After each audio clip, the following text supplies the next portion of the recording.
लालची आदमी Hindi short stories. एक बार एक छोटे से शहर में एक लालची आदमी रहता था। वह बहुत ही धनी था, लेकिन इसके बावजूद भी उसकी लालच का कोई अंत नहीं था। उसे सोना और कीमती वस्तुएं काफी प्रिय थीं। लेकिन एक बात जरूर थी कि वह अपनी बेटी को किसी भी चीज से ज्यादा प्यार करता था। एक दिन उसे एक परी दिखाई दी। जब वो उसके पास आया तो उसने देखा कि पेड़ की कुछ शाखाओं में परी के बाल फंस गए थे।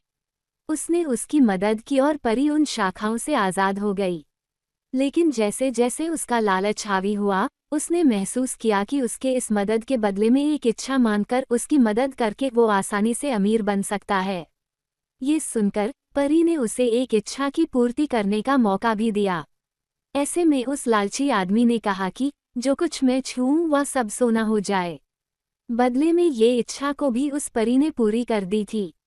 जब उसकी इच्छा पूर्ण हो गई, तब वो लालची आदमी अपनी पत्नी और बेटी को अपनी इच्छा के बारे में बताने के लिए घर भागा।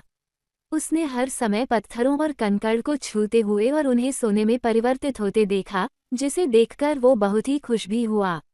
घर पहुंचते ही उसकी बेटी उसका अभिवादन करने के लिए दौड़ी।